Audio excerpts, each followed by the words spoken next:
I'm a huge Laker fan. Okay. Huge Laker fan. Okay.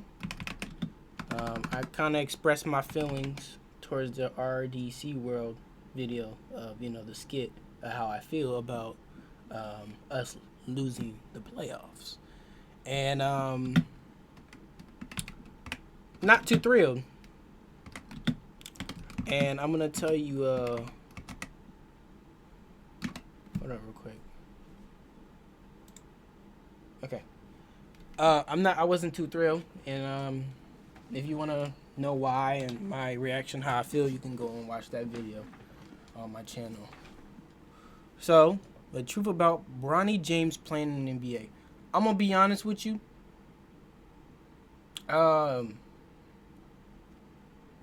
It's like a no-brainer. He's really gifted and talented, just like his father. People throwing this narrative saying, you just got in because you're your father. I mean, I guess you could say it's some truth, but at the same time, it's not, because the man is gifted. Like, he can dunk, he can do windmills. I mean, like, that's really hard to do. I mean, that's really gifted at the same time to do those things. So it just like, to sit there and say that, I just feel like that's not fair for him. Because, I mean, he got to where he needs to be if it wasn't for his dad. But sit there and saying that his dad got him into the NBA, it's kind of a little bit unfair. Because, I mean, I don't know. That's how I feel. If you can shoot consistently, you can dunk crazy, and just like your father when he was in high school, I mean, he deserved to be in the NBA. I feel like he should be in the G League. So, over time he can improve. I mean, he just got back from like a serious heart condition of last year. So that's kind of a little bit scary. So it's really giving himself a disadvantage of like other people, like different teams that want to look at him because of, because they don't want that to happen again. I understand, but at the same time, it's like, but let's get into the video. See what he got to say. With the 2024 NBA draft in the books, there is one major discussion that has dominated the NBA space over the last week. This is Jimmy, right? Hold up. Want to make sure. Okay, yeah. High Roller, yeah. Shout out to High Roller. I watch his videos here and there. It isn't about the #1 overall pick. It isn't about the outlook of these teams going into next season. It's about a late second-round pick. And for good reason. Because his name is LeBron James. LeBron! And he's going to play in the NBA with LeBron James. It's a weird and unprecedented circumstance that the NBA has never encountered before. A player who many fans consider to be the greatest of all time playing in the NBA with his own son. A story so strange, that is crazy, you'd think the NBA scriptwriters outsourced their work to ChatGPT, picked the most batshit result, and called it a day. But after 2 years of speculation, we now know with certainty that Bronny James will be an NBA player. And right on cue, the criticism of his merits and value as a future player in the NBA have already came pouring in. Scouts and GMs claiming Bronny as a prospect isn't even worth using a late second-round pick on, and that the real value lies in his last name and the leverage it comes with. But how valuable is a second-round pick, really? And is Bronny a legitimate NBA player, or is he only in conversation solely because of who his dad is? Who do you want to play with? Bronny is #1 on my list. I gotta be on the floor with Bronny. He made that shit come true. That shit's crazy though. That is wild. Just to play with your actual kid. That's wild. That's unheard of. We want you to flirt with us. We even want you to get sexual with us, desire us. But here's the thing. What the fuck? Today's video is sponsored by SeatGeek. The MLB season is in full swing. Your favorite artists are on tour, and y'all are gonna need some tickets. Now you guys have used my promo to take it 10. This is Ken Griffey, former major leaguer and 3-time All-Star. This is Ken Griffey Jr., son of Ken Griffey. And in 1990, these two stars. This is Ken Griffey. This is Ken Griffey, former major leaguer and 3-time All-Star. This is Ken Griffey Jr., son of Ken Griffey. And in 1990, these two did one of the coolest things a father and son can possibly do. They played in the MLB together. And when I say together, I don't just mean they played in the MLB at the same time. They were on the same team. In fact, they weren't just on the same team, they shared the same outfield with each other. It's probably the rarest and most badass thing you'll ever see in sports. Making it to the big leagues is one thing, but playing in the big leagues next to your kid is a club exclusive to only these two. And if that wasn't incredible enough, on September 14th, 1990, the Griffeys pulled off something that you will never see again in your lifetime. An inch back up there now. Wells hit to center field.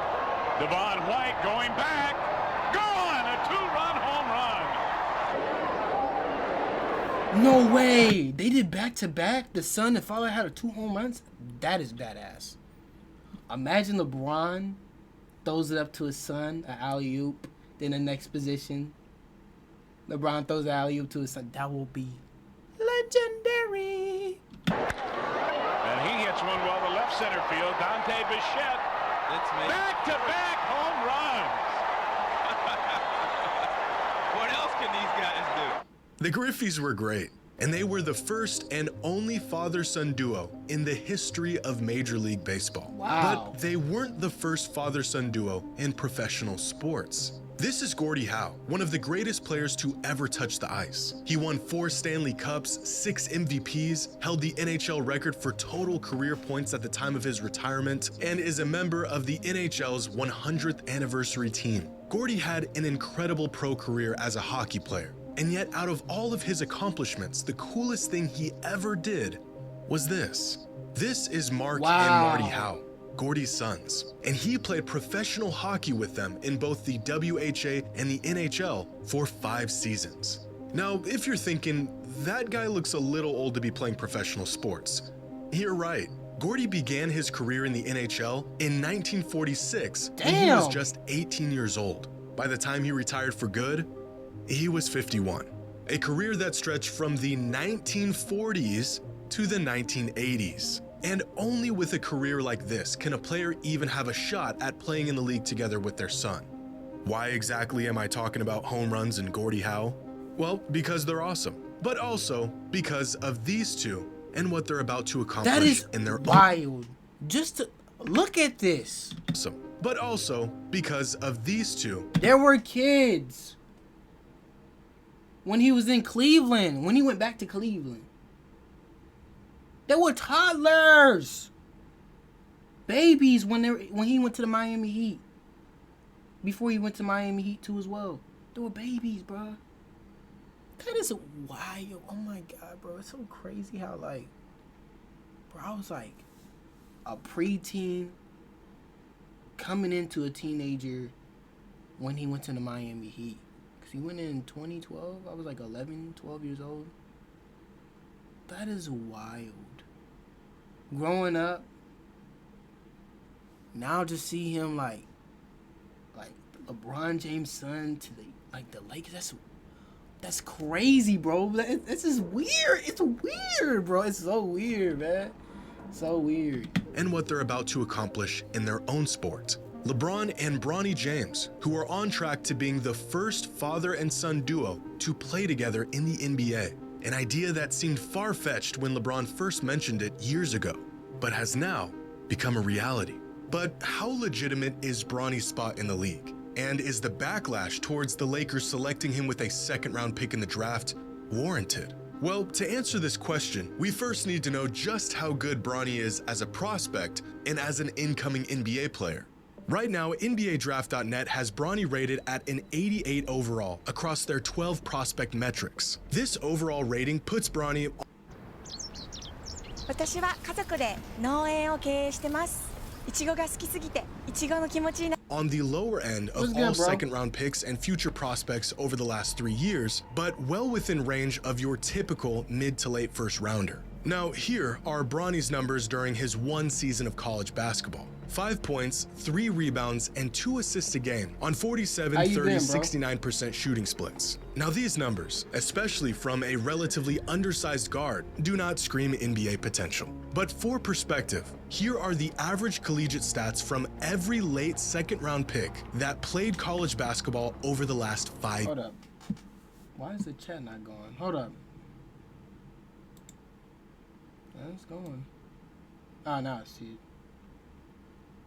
Okay.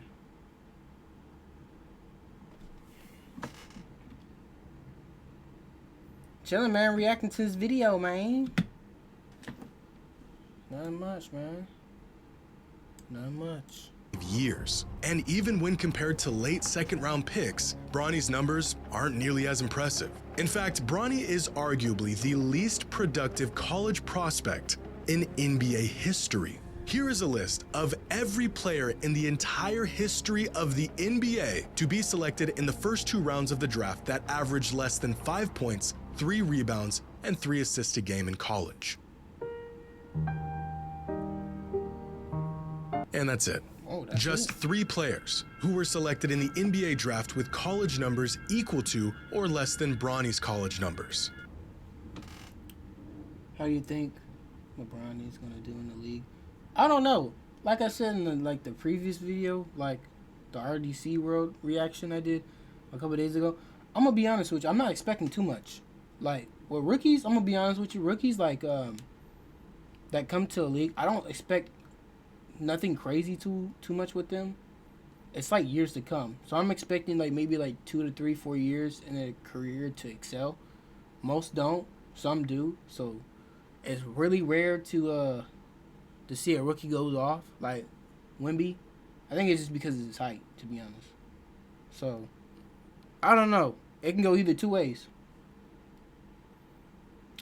But it sucks with him because your father is a NBA champion 4 times, a legend to be as that. So it just it's really give him a disadvantage because now if he don't have a great season, people are gonna look at him crazy and saying, "Yo, your ass, yo, your butt juice," because you're LeBron James kid, and they're like, "Well, back in my day when LeBron came straight out of high school, he was dropping 20 points, dropping 15, 20, 30 points. So LeBron James Jr.'s trash because he's not doing the things bro, they're different. They're not going to play the same. You know what I'm saying? Yeah, it's just a lot of pressure on this man back, bro. I would suck to be this nigga kids, bro. Pause. But it's just I can't do it, bro. Because I'm going to crash out for sure, bro. Because, no, bro. Why haven't I post something good about my career, knowing that my father is an NBA legend? There's no winning. Niggas gonna be on my dick. I don't like that shit, bro. Shit lame. Pair that with the fact that these prospects had at least the benefit of having NBA frames and physical tools to be potentially built off of. I wouldn't be in a team with my dad too, and the case for Bronny bro. warranting a pick in the NBA so much draft pressure now. becomes more and more difficult to make. But to really demonstrate exactly where Bronny falls amongst other second-round picks, here is a chart of every college basketball player selected in the second round of the draft over the last 10 years, with box plus minus on the x-axis and minutes per game on the y-axis. 298 selections spanning 10 drafts. More than half of these players not even in the NBA today. Where's Bronny? He's right here. Most late draft picks, even the guys who go on to not even make a roster in the league, were first or maybe second options in their college program.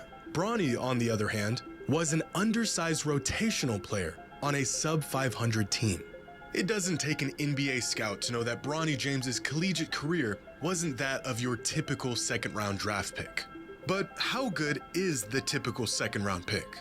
With the rise of second-round sleepers in recent history, most notably players like Nikola Jokic, Jalen Brunson, Herb Jones, and Jordan Clarkson, the potential value of a second-round pick in the NBA draft is about as high as it's ever been. With the help of advanced metrics, the curtain has been pulled back on the value even a solid role player can provide to a winning team. Prospect scouting has gotten more comprehensive than ever before, and these second-round picks have held considerable weight within recent trades around the NBA. But how valuable does that truly make them? Gathered from 10 years worth of draft classes from 2013 to 2022, data shows that on average, out of the 30 players drafted in the second round, about 6 of them won't even suit up in the NBA. That's about 1 in every 5 players selected in the second round that will never see a minute of action in the league. Out of the 24 players who do make a roster in their rookie season, about 17 of them end up playing a second season in the NBA. Of those 17 players that are good enough to stick around for more than a few seasons, that's only so about fucked up. You think about it, because, think about it, right? Pat Mahomes, for example, right? Second round, third round pick. Well, if it wasn't for Alex Smith Pat Mahomes would not be Pat Mahomes today. Think about it. And I could say that I'm a Kansas City Chiefs fan because I'm from Kansas City. Like, I remember when we had fucking shitty ass Matt Castle. When I was in elementary, that nigga was ass. I hated that nigga, bro. Trash as fuck. Good moments. Niggas, when it's down to the wire, ass. Alex Smith, mid. I don't give a fuck how people say, oh, Alex Smith, he was decent, but he in big plays and big moments, ass. Just in case, yeah, I know my legends of Kansas City Chiefs, roster, back in the day. You know what I'm saying? I'm not no fucking bandwagon. My Jamal Charles, Barry, Larry Johnson, Dwayne Bowe. What's that one guy name? Fuck. Yeah. Yeah, I know my team back in the day. 8 of them will go on to be a role player or rotational level player. I'm gonna be honest too with the draft and shit, like the first round picks, second round picks. I'm gonna be honest. Third round pick, second round pick, fifth round pick, sixth round, 100 picks are way better than the first round picks, to be honest. First round picks don't mean shit. I want to get that straight. Tom Brady went on undrafted. He wasn't even drafted. Was he? Correct me if I'm wrong. The man's a legend. 7 rings. Draft don't mean shit, bro. Don't get it fucked up, bro. I know first round picks from the NFL, from the NBA, ain't shit, bro. They're not good, bro. Mid as fuck. Just because you popped off in high school, popped off in fucking in college, that shit is a different dynamic when you hit to the fucking pros, nigga. You getting exposed. You're getting exposed in the pros. You're getting your ass lit up, gang. Swear to God, bro. Niggas think they so cold. Yes, bro. Yes, bro. Facts, bro. Niggas think they so hard. Like Lonzo Ball, right? 100 points in high school, right? Crazy. LaMelo. No, I ain't gonna lie. LaMelo like that. I ain't gonna lie. The Hornets, he's like that. I was trying to throw the nigga under the Bucks, but nah. Nigga like that. I'm just saying. Lonzo, the older one that first got drafted to the Lakers, right? Cool. I think he's injured now, so I gotta give him a pass. But you know what I'm saying. They hype this nigga up, right? The shoes, the deals, all that shit, right? They hype this nigga up. Next thing you know, you don't hear this nigga no more. Yeah, I try to slide that shit in with LaMelo. LaMelo like that, bro. I try to slide it in like LaMelo wasn't like that, but he is like that. Further, and on average, only 4 of these second-round picks will become a starting caliber player in their career. That's about 1 in every 8 players selected in the second round. And finally, of the 298 players selected in the second round of the draft, from 2013 to 2022, only 2 of them became All-Stars. Nikola Jokic and Jalen Brunson.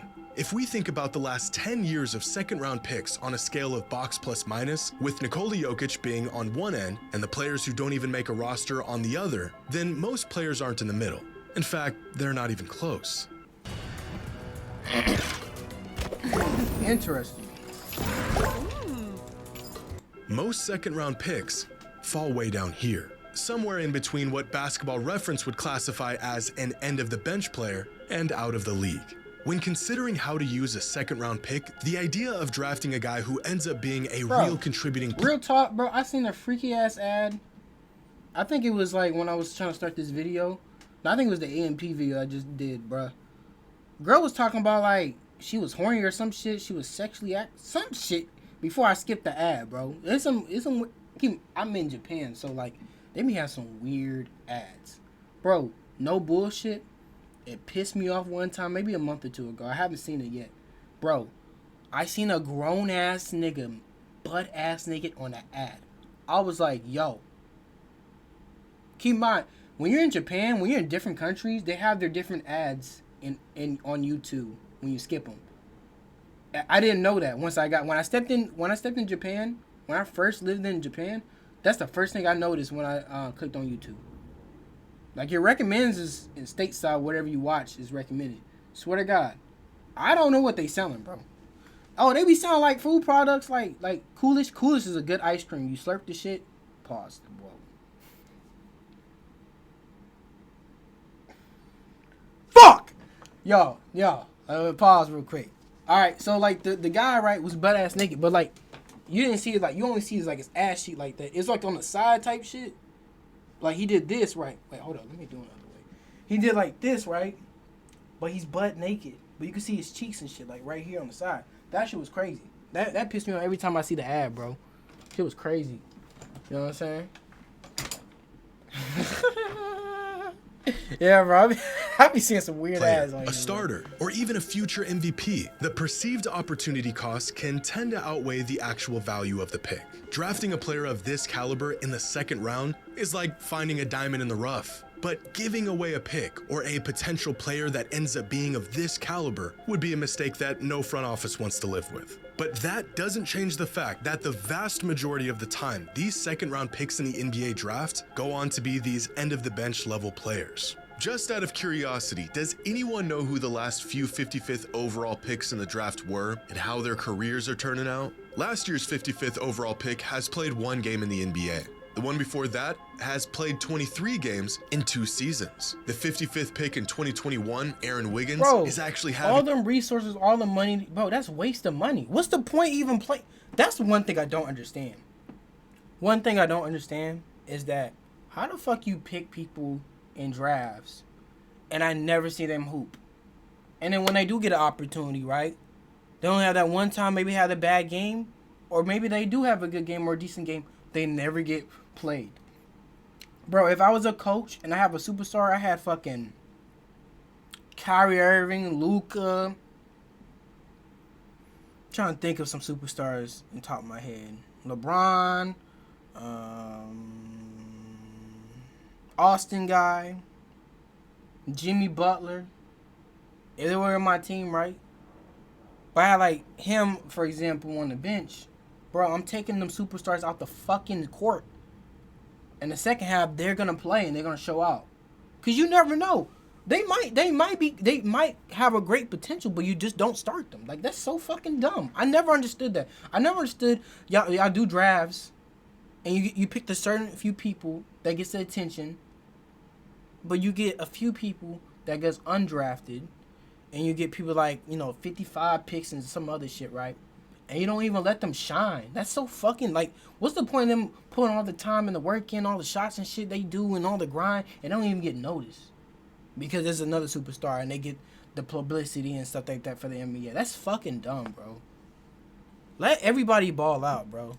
Himself a solid career so far, but the one before him is like, out of the league. The one before that one is also like, I never heard of these niggas. He's also out of the league, out of the league, out of the league, was never in the league, out of the league, and out of the league.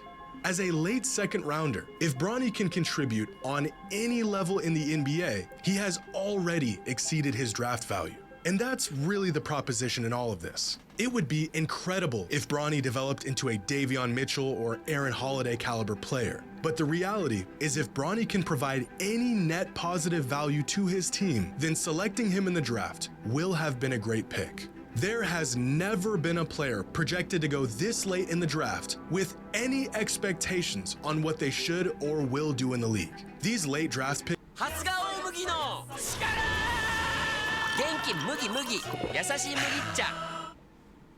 掃除しても出てくるゴミ、見逃していたホコリかも。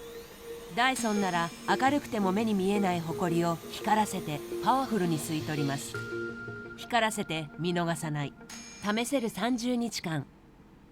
have historically been reserved for players who might have been overlooked, players who maybe underperformed underperformed their potential at the collegiate level, players who organizations are willing to roll the dice on because there's virtually no opportunity costs associated with late second round picks. It's all upside at this point in the draft. If they don't work out, well, that's typical. If they do work out, well then they've beaten the odds. And the very large point being overlooked in all of this talk about potential and value to the team and X's and O's, LeBron James has the opportunity to play basketball with his kid in the NBA. Let's just be honest. This is blatant nepotism, a classic case of it's who you know, not what you know. But nepotism has ran rampant in the NBA for decades, and no one cared. Countless players, coaches, executives, owners who got their shot with far less merit than Bronny has. But now here we are sitting around talking about the integrity of a man who's played 21 seasons in the league and his son because they made the most of an otherwise paltry 55th pick in the draft, and the nepotism leaned in their favor this time around. We can criticize this decision all we want, preach about how this move was a breach of ethics, a slap in the face of the game we love. But then we would all be hypocrites, because there isn't a man on earth who would pass up on the chance to play in the NBA with his son, even if it meant pulling a few strings to make it That is happen. crazy, As much as bro. Bronny benefits from sharing the same last name as arguably the best basketball player of all time, that tag has also came with equal scrutiny. We have never seen a late second-round pick get discussed and limelighted like we've seen with Bronny. But we've also never seen a late second-round flyer get completely dissected and criticized like this. LeBron and Bronny have a chance to do something that has never been done in Look! Look! like this. LeBron and Bronny have a chance to do Look! Bro was a jit, bro. something that has never been done in the history of the NBA. And that is worth more than any late second-round pick will ever be. W video. I will say this. I feel like his kid, the second one, the one that's taller than Bronny, I feel like he got the body built like LeBron than Bronny. And I feel like he can do some damage. No one talks about him. It's always Bronny because he's the oldest and he's now in the NBA. No one talks about the youngest. Like the youngest, he got a body type built like LeBron when he was in high school. I don't think people realize that. I don't think people would talk about it. When he gets some weight on him, if he does go to NBA, I can see some similarities, man. Oh, look at that. Look at the son and father, man. That's the kid, bro. Michael Jordan was a whore. Swear to God.